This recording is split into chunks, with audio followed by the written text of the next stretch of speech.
ನಮಸ್ತೆ ಪ್ರಿಯ ವೀಕ್ಷಕರೇ, ಎಲ್ರಿಗೂ ಕೂಡ ನಮ್ಮ ಚಾನಲ್ಗೆ ಸ್ವಾಗತ ಸುಸ್ವಾಗತ.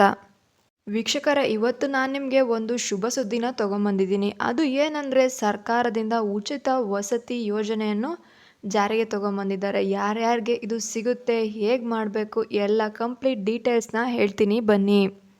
ವೀಕ್ಷಕರೇ, ಕರ್ನಾಟಕ ಸರ್ಕಾರದಲ್ಲಿ ಕಾಂಗ್ರೆಸ್ ಸರ್ಕಾರ ಇದೆ. ಅದು ನೂರಾರು ರೀತಿಯ ಭರವಸೆಗಳನ್ನು ಕೊಡ್ತಿದೆ, ತುಂಬ ಗ್ಯಾರಂಟಿಗಳನ್ನು ಜಾರಿಗೆ ತೊಗೊಂಬಂದಿದೆ.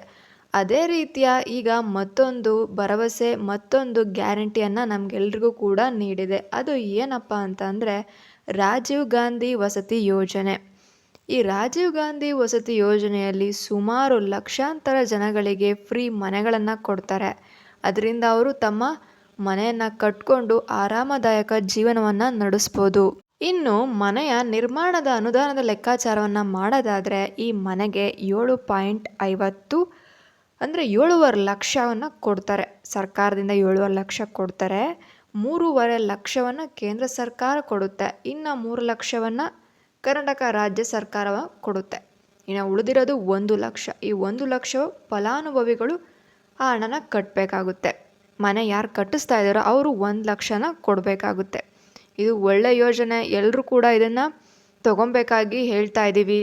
ಇನ್ನು ಈ ರಾಜೀವ್ ಗಾಂಧಿ ವಸತಿ ನಿಗಮದ ವತಿಯಿಂದ ಪ್ರಧಾನಮಂತ್ರಿ ಆವಾಸ್ ವಸತಿ ಯೋಜನೆಯಡಿ 52,189 ಮನೆಗಳು ನಿರ್ಮಾಣ ಆಗ್ತಾ ಇದ್ದಾವೆ. ಕರ್ನಾಟಕ ನವ ನಿರ್ಮಾಣಕ್ಕೆ ಇದೊಂದು ಗ್ಯಾರಂಟಿಯಾಗಿ ಸರ್ಕಾರ ಇದನ್ನ ಹೇಳ್ತಾ ಇದೆ. ಇನ್ನು ಈ ರಾಜೀವ್ ಗಾಂಧಿ ವಸತಿ ಯೋಜನೆಯು ವಸತಿ ರಹಿತ ಮತ್ತು ಆರ್ಥಿಕವಾಗಿ ಯಾರು ಹಿಂದುಳಿದಿದ್ದಾರೋ ಅಂಥ ನಾಗರಿಕರಿಗೆ ಉಚಿತ ವಸತಿ ಒದಗಿಸುವ ಯೋಜನೆ ಆಗಿದೆ. ಈ ಯೋಜನೆಯನ್ನು ಕರ್ನಾಟಕ ಸರ್ಕಾರ ಕೂಡ ಆಲ್ರೆಡಿ ಜಾರಿಗೆ ತಗೊಂಬಂದಿದೆ. ಇನ್ನು ಈ ಯೋಜನೆಗೆ ಬೇಕಾದಂಥ ದಾಖಲೆಗಳು ಏನೆಂದರೆ, ಪಡಿತರ ಚೀಟಿ ಅಂದರೆ ರೇಷನ್ ಕಾರ್ಡ್ ಬೇಕು. ಎರಡನೇದಾಗಿ ಜಾತಿ ಪ್ರಮಾಣ ಪತ್ರ ಮತ್ತು ಆದಾಯ ಪ್ರಮಾಣ ಪತ್ರ. ಯಾಕಂದರೆ ಯಾವ ಕ್ಯಾಸ್ಟ್ ಮತ್ತು ಹಿಂದುಳಿದ ಜನಾಂಗಗಳು ಕೂಡ ಆಗಿರಬೇಕು, ಅದಕ್ಕೋಸ್ಕರ ಕ್ಯಾಸ್ಟ್ ಸರ್ಟಿಫಿಕೇಟ್ ಕೂಡ ಕೇಳ್ತಾರೆ. ಮೂರನೇದಾಗಿ ಬ್ಯಾಂಕ್ ಪಾಸ್ ಪುಸ್ತಕ. ನಿಮ್ಮ ಅಮೌಂಟ್ ಬರಬೇಕು ಅಂದರೆ ನಿಮ್ಮ ಬ್ಯಾಂಕ್ ಕೂಡ ಪಾಸ್ ಪುಸ್ತಕನ ಕೊಡಬೇಕಾಗುತ್ತೆ, ಡೀಟೇಲ್ಸ್ ಕೂಡ ಕೊಡಬೇಕಾಗುತ್ತೆ. ಮತ್ತು ಈ ಥರ ಇನ್ನೇನು ಆಧಾರ್ ಕೂಡ ಕೇಳ್ಬೋದು, ಆಧಾರ್ ಕಾರ್ಡ್ ಕೂಡ ನೀವು ಕೊಡಿ. ಇದಕ್ಕೆ ಹೇಗೆ ಅರ್ಜಿಯನ್ನು ಸಲ್ಲಿಸಬೇಕು ಅಂದರೆ, ಡಿಸ್ಕ್ರಿಪ್ಷನಲ್ಲಿ ಕೊಟ್ಟಿರೋಂಥ ಲಿಂಕ್ ಮೇಲೆ ಕ್ಲಿಕ್ ಮಾಡಿದ್ರೆ ನೀವು ಒಂದು ವೆಬ್ಸೈಟ್ಗೆ ಹೋಗ್ತೀರಾ, ಗೌರ್ಮೆಂಟ್ ವೆಬ್ಸೈಟ್ಗೆ ಹೋಗ್ತೀರಾ. ಆಗ ನಿಮ್ಮ ಜಿಲ್ಲೆ, ನೀವಿರೋಂಥ ತಾಲೂಕು, ನಿಮ್ಮ ಹೋಬಳಿಯನ್ನು ಆಯ್ಕೆ ಮಾಡ್ಕೊಬೇಕು.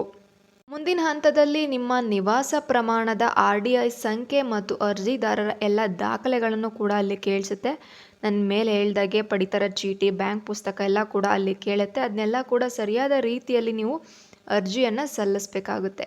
ಇದಾದ ಕೆಲವೇ ದಿನಗಳಲ್ಲಿ ನಿಮಗೆ ನಿಮ್ಮ ಮನೆಗೆ ಒಂದು ಫಲಿತಾಂಶ ಕೂಡ ಬಂದು ತಲುಪಿಸುತ್ತೆ.